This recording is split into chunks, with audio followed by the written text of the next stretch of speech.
Central statistics ഓഫീസിൽ നിന്നുള്ള പുതിയ കണക്കുകൾ കാണിക്കുന്നത് തൊഴിലില്ലായ്മ നിരക്ക് മാർച്ചിലെ 4.1% നിന്ന് ഏപ്രിലിൽ 4.4% ഉയർന്നുവെന്നാണ്.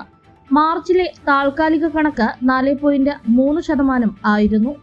കഴിഞ്ഞ വർഷം ഏപ്രിലിൽ അയർലൻഡിൽ തൊഴിലില്ലായ്മ 4.1% ആയിരുന്നു.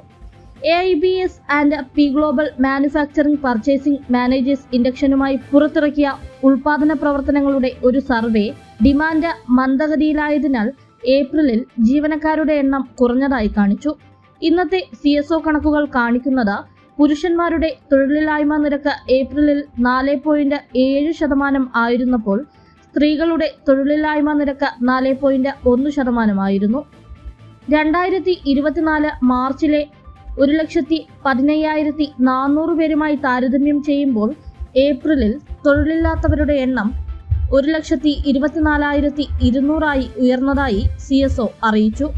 മുൻ വർഷത്തെ അപേക്ഷിച്ച് ഏപ്രിലിൽ തൊഴിലില്ലാത്തവരുടെ സീസൺ അനുസരിച്ച് ക്രമീകരിച്ചവരുടെ എണ്ണത്തിൽ 9,900 വർധനയുണ്ടായതായി റിപ്പോർട്ടിൽ പറയുന്നു.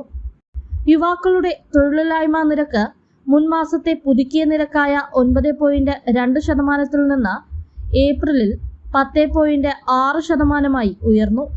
സാങ്കേതിക മേഖലയിലെ പ്രവർത്തനം വർദ്ധിച്ചതോടെ ഈ വർഷം ആദ്യപാദത്തിൽ ഐറിഷ് സമ്പദ്വ്യവസ്ഥ വളർച്ചയിലേക്ക് തിരിച്ചെത്തിയതായി സമീപകാല കണക്കുകൾ വ്യക്തമാക്കുന്നു. മാർച്ച് അവസാനത്തോടെ സോഫ്റ്റ്വെയർ ഡെവലപ്മെന്റിലെ ജോലി പോസ്റ്റിംഗുകൾ 2020 ഫെബ്രുവരി 1 രേഖപ്പെടുത്തിയ പാൻഡമിക്കിന് മുൻപുള്ള നിലവാരത്തേക്കാൾ 41% താഴെയാണെന്ന് ജാക്ക് കെന്നഡി അഭിപ്രായപ്പെട്ടു.